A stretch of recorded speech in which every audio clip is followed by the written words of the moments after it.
మా latest videos కోసం మా ఈ తెలుగు న్యూస్ ఛానల్ సబ్స్క్రైబ్ చేసి గంట సింబల్ యాక్టివేట్ చేసుకోండి. రేపు సోమవారం అమావాస్య ముందు.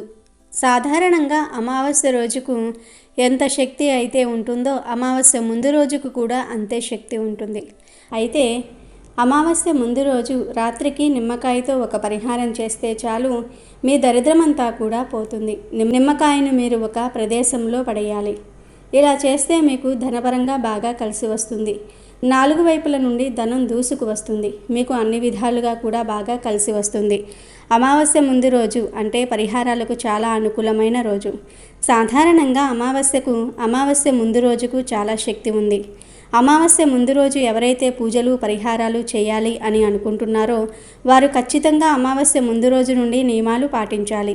మీరు జీవితంలో స్థిరపడాలి, అనుకున్నది సాధించాలి, ఆర్థిక పరంగా వృద్ధి చెందాలి అంటే అమావాస్య ముందు రోజును సద్వినియోగం చేసుకోవాలి. అమావాస్య ముందు రోజు మీరు నమ్మకంతో విశ్వాసంతో ఏ పరిహారం చేసినా 100కు 100% రిజల్ట్ అయితే మాత్రం వస్తుంది. అమావాస్య ముందు రోజు నిమ్మకాయతో పరిహారం చేస్తే మీకు ఉన్న చెడంతా కూడా పోతుంది. దిష్టి దోషాలు తొలగిపోతాయి. మీ ఇంటిపై ఉన్న చెడు అంతా కూడా తొలగిపోతుంది. ముఖ్యంగా ఈ పరిహారం చేస్తే మీకు ధనపరంగా కలిసి వస్తుంది. అమావాస్య ముందు రోజు ఒక నిమ్మకాయను ఈ ప్రదేశంలో పడవేయండి. మీ సమస్యలన్నీ కూడా తొలగిపోతాయి. మీరు కోటీశ్వర్లు అవుతారు. మీ ఇంట్లో ఉండే దరిద్ర బాధలన్నీ కూడా దూరమైపోయి మీరు పట్టిందల్లా బంగారం అవుతుంది. ఒక నిమ్మకాయతో ఈ ఒక చిన్న ఉపాయాన్ని పాటించి చూడండి. అద్భుతమైన ఫలితం అనేది రావటం జరుగుతుంది. మీ జీవితం మారిపోతుంది. మీరు ఎదుర్కొంటున్న సమస్యల నుంచి సులభంగా మీరు బయటకు రాగలుగుతారు. నిమ్మకాయతో ఈ పరిహారం చేసుకుంటే దరిద్ర బాధలు ఏవైతే ఉన్నాయో వాటి నుంచి మీకు విముక్తి కలగడానికి అవకాశం ఉంటుంది. కాబట్టి అమావాస్య ముందు రోజు ఈ యొక్క పరిహారం అనేది తప్పకుండా పాటించి చూడండి.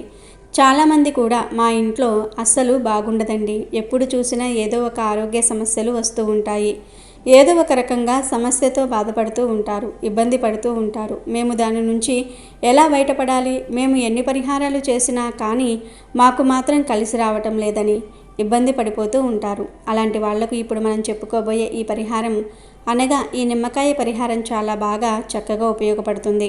అద్భుతమైన ఫలితాన్ని తెచ్చిపెడుతుంది. మీ ఇంట్లో ఏదైనా చెడు జరుగుతున్నా, మీకు అంటే మీ కుటుంబ సభ్యుల పైన ఏదైనా చెడు జరుగుతున్నా, లేదంటే ఇంట్లో యజమానికే ఏదైనా చెడు జరుగుతూ ఉన్నా, కీడు జరుగుతున్నా ఈ నిమ్మకాయతో ఈ పరిహారం చేయండి. ఇలా చేసుకోవటం వల్ల ఆ దరిద్ర బాధలు కీడు ఏదైతే ఉంటాయో ఆ సమస్య నుంచి మీరు ఈజీగా బయటకు రాగలుగుతారు. బయటపడడానికి దీనికంటే మంచి ఇది ఇంకా వేరేది ఏమీ లేదని చెప్పుకోవచ్చు. ఈ పరిహారం అనేది అంత చక్కగా సిద్ధింపబడుతుంది, అంతే మంచి ఫలితాన్ని తెచ్చిపెడుతుంది. నిమ్మకాయ అనేది చాలా వరకు కూడా చెడు శక్తులను లాగేసుకునే శక్తి ఉంటుంది. నిమ్మకాయ అనేది చాలా అద్భుతమైన పదార్థంగా మనం చెప్పుకోవచ్చు. ఎందుకంటే నిమ్మకాయతో మనం చేసే ఎలాంటి పరిహారమైనా కూడా మనకు చెడు రాకుండా అడ్డుకునే శక్తిని కలిగి ఉంటుంది. అంటే చెడు నుంచి మనల్ని బయటపడేసే శక్తి కూడా నిమ్మకాయకు ఉంటుంది.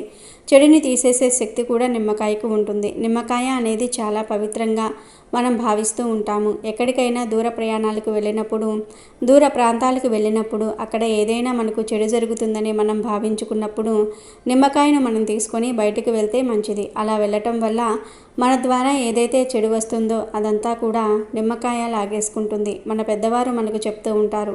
ఆ తర్వాత ఆ నిమ్మకాయను ఇంటికి వచ్చిన తర్వాత దాన్ని పడేయాలి. అలా పడేస్తే మనకు ఎలాంటి చెడు అనేది జరగదు. కేవలం ఆ నిమ్మకాయ ఒకటి మాత్రమే చెడును లాగేసుకుంటుందన్నమాట. ఇప్పుడు మనం చెప్పుకున్నది చాలామంది చేస్తారు. మనం కొత్త ప్రదేశాలకు వెళ్ళేటప్పుడు లేదా కొన్నిసార్లు పౌర్ణమి అమావాస్య రోజులలో ప్రయాణాలు చేయాల్సి వస్తుంది. అలాంటప్పుడు మీ జేబులో కానీ లేదంటే మీరు పర్సు తీసుకుని వెళ్తే పర్సులో కానీ ఒక నిమ్మకాయను పెట్టుకుని వెళ్ళండి. అలా వెళ్ళొచ్చిన తర్వాత ఆ నిమ్మకాయను బయట నుంచి బయటే విసిరివేయండి. అలా విసిరేసి మీరు ఇంట్లోకి కాళ్ళు చేతులు కడుక్కొని వెళ్ళండి. ఖచ్చితంగా మీకు మంచి ఫలితం అనేది వస్తుంది. అద్భుతమైన ఫలితాలు వస్తాయి. మీతో పాటు ఏ చెడు కూడా రాదు. మీకు ఉండే అన్ని సమస్యలన్నీ కూడా తొలగిపోతాయి. పిల్లలు, పెద్దలు, పెళ్ళైన వారు, పెళ్ళి కాని వారు ఎవరైనా సరే కొత్త ప్రదేశాలకు వెళ్ళినప్పుడు నిమ్మకాయను తమతో తీసుకొని వెళ్ళండి. మీరు ఒంటరిగా వెళ్ళిన, కుటుంబంతో వెళ్ళిన నిమ్మకాయను మీ దగ్గర ఉంచుకోవాలి. మగవారు పర్సులో, ఆడవారు హ్యాండ్ బ్యాగ్లో పెట్టుకోవాలి. ముఖ్యంగా కొత్తగా వివాహమైన వారు, గర్భిణీ స్త్రీలు బయటకు ఊర్లకు ఏ పనిపైన వెళ్ళినా నిమ్మకాయను మీతో తీసుకుని వెళ్తే మంచిది. నిమ్మకాయను తాంత్రిక పూజలలో ఉపయోగిస్తూ ఉంటారు. అమ్మవారి పూజలలో ఉపయోగిస్తూ ఉంటారు. ఇంటికి వాహనాలకు కడుతూ ఉంటారు. దిష్టి తగలకుండా ఉండడానికి, అలాగే ప్రమాదాలు జరగకుండా ఉండడానికి. మరి అలాంటి నిమ్మకాయతో రేపు అమావాస్య ముందు రోజు ఏం చేయాలో ఇప్పుడు మనం ఈ వీడియోలో వివరంగా తెలుసుకుందాము. అంతకన్నా ముందు మా వీడియో నచ్చితే లైక్ చేసి షేర్ చేయండి. అలాగే మన ఛానల్ని కూడా సబ్స్క్రైబ్ చేసుకొని మాకు సపోర్ట్ చేయండి. ఇక వీడియోలోకి వస్తే, సాధారణంగా మీరు ఏ పని మొదలుపెట్టినా లేదా ఇంటికి సంబంధించి ఏ పని ప్రారంభించినా కలిసి రాకపోవటము, ఆ పనులలో ఆటంకాలు కలగటము వంటివి జరిగితే దానికి కారణం నరదృష్టి. ఈ కలియుగంలో నరదృష్టి ప్రభావం విపరీతంగా ఉంటుందని పురాణాలు చెప్తూ ఉన్నాయి. ఒక మనిషి మంచిగా ఎదిగిన చూడలేని వ్యక్తులు ఉంటారు. వారి యొక్క ఈర్ష్య, చెడు దృష్టి మీపై పడినప్పుడు మీరు ఆర్థికంగా, ఆరోగ్యపరంగా, కుటుంబపరంగా సమస్యలను ఎదుర్కొంటారు. సాధారణంగా నరదృష్టి లేదా దిష్టి అనేది కేవలం ఆరోగ్యంపై లేదా సంబంధాలపై మాత్రమే కాకుండా ఆర్థిక స్థితిపైన తీవ్ర ప్రభావం చూపుతుందని చాలామంది నమ్ముతూ ఉంటారు. ఎవరో ఒకరి విజయాన్ని, సంపదను లేదా మంచి స్థితిని చూసి అసూయపడినప్పుడు ఆ ప్రతికూల ఆలోచనల శక్తి నరదృష్టిగా మారి దాని ప్రభావం పడిన వ్యక్తి ఆర్థికంగా నష్టపోవచ్చునని ప్రచారం ఉంది. నరదృష్టి ప్రభావం వల్ల ఊహించని ఖర్చులు తలెత్తుతూ ఉంటాయి. ఉన్నట్టుండి అనారోగ్య సమస్యలు రావటము, వాహనాలకు మరమ్మతులు రావటము లేదా ఇంట్లో వస్తువులు పాడటం వంటివి జరిగి చేతిలో ఉన్న డబ్బు అనవసరంగా ఖర్చవచ్చునని నమ్ముతూ ఉంటారు. వ్యాపారస్తులకు నరదృష్టి వల్ల లాభాలు తగ్గిపోవటము, కొత్త ప్రాజెక్టులు చేజారిపోవటము లేదా వ్యాపార భాగస్వాములతో సమస్యలు తలెత్తటము వంటివి జరగవచ్చునని చెప్తూ ఉంటారు. ఇది ఆర్థికంగా వెనుకబడడానికి దారితీస్తుంది. సంపాదించే మార్గాల్లో ఆకస్మిక అడ్డంకులు ఏర్పడటము, ఉద్యోగంలో సమస్యలు రావటము లేదా ప్రమోషన్లు ఆగిపోవటము వంటివి కూడా నరదృష్టి ప్రభావంగా చూడబడుతూ ఉంటాయి. దీనివల్ల ఆదాయం తగ్గి ఆర్థిక ఒత్తిడి పెరుగుతుంది. డబ్బు పోగొట్టుకోవటము, పెట్టుబడులు నష్టపోవటము లేదా అప్పులు పెరగటం వంటి సంఘటనలు కూడా నరదృష్టి వల్ల జరగవచ్చునని కొందరు భావిస్తూ ఉంటారు. చేతికి వచ్చిన డబ్బు నిలవకుండా పోవటము లేదా ఎంత సంపాదించినా అది సరిపోకపోవటం వంటివి అనుభవాలు ఎదురవుతూ ఉంటాయి. నరదృష్టి లేదా దిష్టి అనేది కేవలం ఆర్థిక సమస్యలపై మాత్రమే కాకుండా ఒక వ్యక్తి ఆరోగ్యము మరియు అతని సంబంధాలపై కూడా తీవ్ర ప్రభావం చూపుతుందని చాలామంది దృఢంగా నమ్ముతూ ఉంటారు. ఇది తరచుగా అసూయ, ఈర్ష్య లేదా ప్రతికూల ఆలోచనల నుండి ఉత్పన్నమయ్యే శక్తిగా పరిగణించబడుతుంది. ఒక వ్యక్తి విజయము, సంతోషము, అందం లేదా మంచి స్థితిని చూసి మరొకరు అసూయపడినప్పుడు ఆ ప్రతికూల శక్తి నరదృష్టిగా మారి ప్రభావితమైన వ్యక్తికి శారీరక, మానసిక, సామాజిక ఇబ్బందులు తెచ్చిపెడుతుందని నమ్ముతూ ఉంటారు. సాధారణంగా ఆరోగ్యంగా ఉండే వ్యక్తికి అకస్మాత్తుగా ఆరోగ్యం క్షీణించటం, తరచుగా అనారోగ్యానికి గురి కావటం లేదా వైద్యులు కూడా గుర్తించలేని వింత వ్యాధులు రావటం వంటివి నరదృష్టి కారణంగా జరుగుతాయని నమ్ముతూ ఉంటారు. నిరంతరం అలసట, బలహీనత, నిద్రలేమి లేదా ఆకలి మందగించటం వంటి లక్షణాలు కనిపించవచ్చు. దీనివల్ల దైనందిన కార్యకలాపాలను నిర్వహించటంలో ఇబ్బందులు ఎదురవుతూ ఉంటాయి. నరదృష్టి వల్ల మానసిక ప్రశాంతత లోపించవచ్చునని చెప్తూ ఉంటారు. అనవసరమైన భయం, ఆందోళన, ఒత్తిడి, చిరాకు, డిప్రెషన్ వంటివి కలగవచ్చు. ఇది వ్యక్తి యొక్క మానసిక ఆరోగ్యాన్ని దెబ్బతీస్తుంది. నరదృష్టి వ్యక్తిగత సంబంధాలపై కూడా ప్రతికూల ప్రభావాన్ని చూపుతుంది. కుటుంబంలో కలహాలు, స్నేహితులతో దూరము లేదా సామాజిక సంబంధాల్లో సమస్యలు తలెత్తవచ్చునని భావిస్తూ ఉంటారు. కుటుంబ సభ్యుల మధ్య అనవసరమైన గొడవలు, అపార్థాలు మరియు విభేదాలు తలెత్తవచ్చు. గతంలో సంతోషంగా ఉన్న కుటుంబాలు కూడా చిన్న విషయాలకే ఘర్షణ పడటం ప్రారంభించవచ్చునని అంటూ ఉంటారు. భార్యాభర్తల మధ్య అకారణంగా అనుమానాలు పెరగటము, ప్రేమ తగ్గటము, తరచుగా తగాదాలు రావటము లేదా ఒకరికొకరు అర్థం చేసుకోలేకపోవటం వంటివి జరగవచ్చు. ఇది దాంపత్య జీవితంలో దూరాన్ని పెంచుతుంది. నరదృష్టి ప్రభావం వల్ల వ్యక్తి సమాజంలో ఒంటరితనాన్ని అనుభవించవచ్చు. ప్రజలు తమ నుండి దూరం అవుతున్నారని భావించవచ్చు లేదా కొత్త సంబంధాలను ఏర్పరచుకోవటంలో ఇబ్బందులు ఎదురుకావచ్చు. మీరు నరదృష్టి వల్ల ఎలాంటి సమస్య ఎదుర్కొన్నప్పటికీ రేపు అమావాస్య ముందు రోజు రాత్రికి నిమ్మకాయతో ఈ పరిహారం చేయండి. అన్నం తినకముందు లేదా తిన్న తర్వాత ఎప్పుడైనా సరే ఈ పరిహారం చేయండి. ఈ పరిహారం రాత్రి సమయంలోనే చేయాలి. ఎందుకంటే రాత్రి సమయంలోనే నెగిటివ్ ఎనర్జీ ఎఫెక్ట్ ఎక్కువగా ఉంటుంది. పీడ కలలతో, శత్రు బాధలతో, ఆర్థిక సమస్యలతో, కుటుంబ సమస్యలతో బాధపడేవారు ఈ పరిహారాన్ని మిస్ కాకుండా చేయాలి. ఈ పరిహారాన్ని చేయడానికి మనకి ఒక నిమ్మకాయ 2 లవంగాలు కావాలి. నిమ్మకాయ మంచిది తీసుకోండి, పచ్చిది పండుది ఏది తీసుకున్నా పర్వాలేదు, కానీ నిమ్మకాయపై నల్ల మచ్చలు ఉండకూడదు. అలాగే లవంగాలు కూడా మంచివి పువ్వు ఉన్నవి తీసుకోవాలి. నిమ్మకాయ 2 వైపులా ఈ 2 లవంగాలను గుచ్చాలి.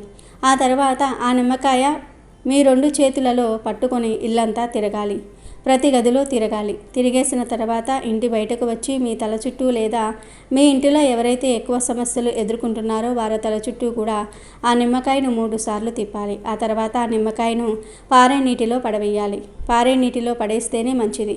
ఒకవేళ పారే నీరు మీకు దగ్గరలో లేకపోతే బాగా చెట్లు పెరిగిన ప్లేస్లో, ఎవరూ తిరగని ప్లేస్లో ఆ నిమ్మకాయను పడవేయండి. తర్వాత వెనక్కి అస్సలు తిరిగి చూడకుండా వెంటనే ఇంటికి వచ్చి కాళ్ళు చేతులు కడుక్కోండి.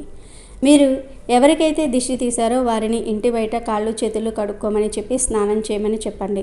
ఒకవేళ మీకు మీరే దిష్టి తీసుకుంటే మీరు కూడా స్నానం చేయాలి. దిష్టి తీసుకున్న వారు స్నానం చేస్తేనే మంచిది. ఇలా ఈ పరిహారం చేస్తే మీకు ఉన్న ఆర్థిక సమస్యలతో పాటు అన్ని రకాల సమస్యలు తీరిపోతాయి. మీపై ఎవరైనా చెడు ప్రయోగాలు చేసినా అవి కూడా తొలగిపోతాయి. నిమ్మకాయ లవంగాలు చాలా శక్తివంతమైనవి. ఇవి మీ దరిద్రాన్ని తొలగించేస్తూ ఉంటాయి. మీకు అన్ని విధాలుగా సహాయం చేస్తాయి. ఇవి మీ జీవితాన్ని మారుస్తాయి. మరి ప్రతి ఒక్కరూ రేపు అమావాస్య ముందు నిమ్మకాయతో ఈ పరిహారాన్ని చేయండి. మీకు ఉన్న కష్టాలను బాధలను తొలగించుకొని ఆనందంగా జీవించండి. ఆరోగ్యపరంగా ఆర్థిక పరంగా వృద్ధి చెందండి. ప్రశాంతమైన జీవితాన్ని పొందండి. అమావాస్య ముందు వచ్చే సోమవారం బెల్లం మరియు మిరియాలతో ఒక చిన్న పని చేయటం వల్ల 60 నిమిషాలలో అద్భుతాన్ని చూస్తారు. అమావాస్య ముందు వచ్చే సోమవారం బెల్లం మిరియాలతో ఒక పరిహారం చేయటం వల్ల మీ జీవితం అద్భుతంగా మారుతుంది. చాలామందికి చాలా రకాల సమస్యలు ఉంటాయి. డబ్బు సమస్యలు, ఆస్తి సమస్యలు, భూ వివాదాలు, వ్యాపారంలో తెలిసిన వారి వల్ల ఇబ్బందులు, ఉద్యోగంలో స్థిరత్వం లేకపోవటం వంటి సమస్యలు ఈ రోజులో కామన్ అయిపోయాయి. చాలామందికి గ్రహాలు అనుకూలంగా లేకపోవటం వల్ల జీవితంలో ఎదుగుదల ఉండదు. ఏ పని తలపెట్టినా అందులో ఆటంకాలే కలుగుతాయి. లోన్స్ దొరకటం కష్టం అవుతుంది. ఏ జాబ్ ట్రై చేసినా నిరాశే మిగులుతుంది. వ్యాపారంలో ఎక్కువ నష్టాలు కలుగుతాయి. లాభం మాత్రం కొంచెమే ఉంటుంది. కొన్నిసార్లు సమాజంలోని వ్యక్తుల వల్ల, కుటుంబ సభ్యుల వల్ల సమస్యలు పెరుగుతాయి. జాతకంలో దోషాలు ఉండటం వల్ల జీవితంలో అనేక సమస్యలను ఎదుర్కొంటారు. అప్పటి వరకు బాగానే ఉన్న లైఫ్లోకి సమస్యలు వస్తాయి. ఒకదాని తర్వాత ఒకటి ఏదో ఒక రకమైన సమస్య మనల్ని వెంటాడుతూ ఉంటుంది. దాంపత్య జీవితంలో సుఖం లేకపోవటము, పిల్లలు మాట వినకపోవటము, పిల్లలు అభివృద్ధిలోనికి రాకపోవటం వంటి వాటికి కూడా చాలా కారణాలు ఉంటాయి. గ్రహ దోషాలు, వాస్తు దోషాలు, నరదృష్టి వంటి దుష్ప్రభావాల వల్ల ఇలాంటి సమస్యలు వస్తాయి. జాబులో నిలకడ లేకపోవటం, ఎంత కష్టపడినా గుర్తింపు రాకపోవటము, ఉద్యోగం చేసే చోట సఖ్యత లేకపోవటం వంటి వాటికి కూడా ఈ దుష్ఫలితాలే కారణం అవ్వవచ్చు. మీ జీవితంలో ఎన్ని రకాల కష్టాలు, ఇబ్బందులు ఉన్నా రేపు అమావాస్య ముందు వచ్చే సోమవారం బెల్లము మరియు మిరియాలతో ఒక చిన్న పరిహారాన్ని చేయండి. శివయ్య అనుగ్రహం కలిగి 60 నిమిషాలలో ఒక అద్భుతాన్ని చూస్తారు. మరి అమావాస్య ముందు వచ్చే సోమవారం బెల్లము మరియు మిరియాలతో ఏ పరిహారం చేయాలో ఇప్పుడు మనం ఈ వీడియోలో వివరంగా తెలుసుకుందాము. అమావాస్య ముందు వచ్చే సోమవారం రోజున బెల్లము మరియు మిరియాలతో ఏం చేయాలో ఇప్పుడు మనం తెలుసుకుందాం.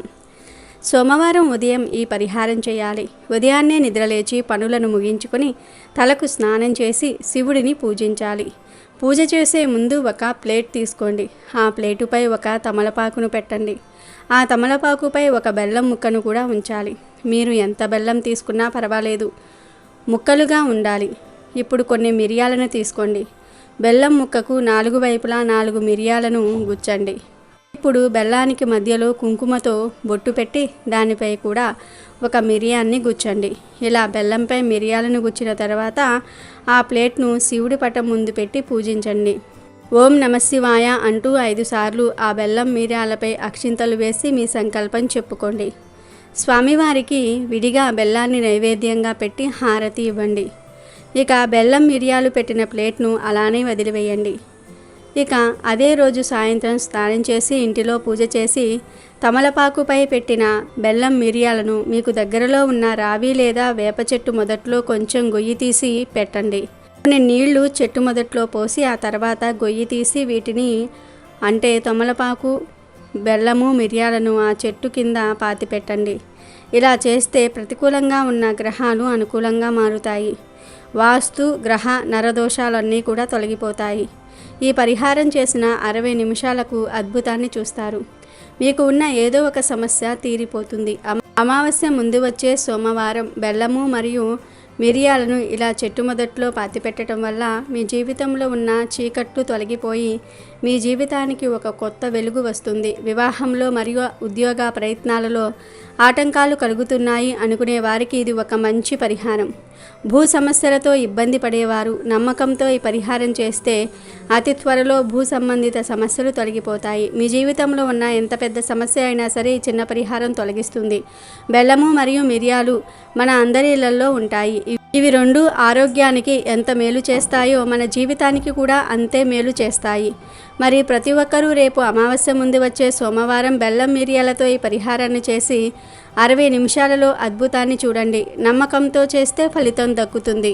సోమవారం సాయంత్రం ఈ చిన్న పని చేస్తే మీకు ఉండే సమస్యలు తీరిపోతాయి. ఎలాంటి ఇబ్బందులు ఉన్నా తొలగిపోయి మీరు కోరిన కోరికలు నెరవేరుతాయని పండితులు చెప్తూ ఉన్నారు. సోమవారం నాడు ఉపవాసం ఉండి శివ ఆరాధనతో కాలం గడిపేసినట్లయితే శివుని అనుగ్రహం తప్పక లభిస్తుందని మన శాస్త్రాలు చెప్తూ ఉన్నాయి. సోమవారానికి చంద్రుడు ఆధిపత్యం కలిగి ఉన్నాడు. చంద్రుడు మనఃకారకుడు.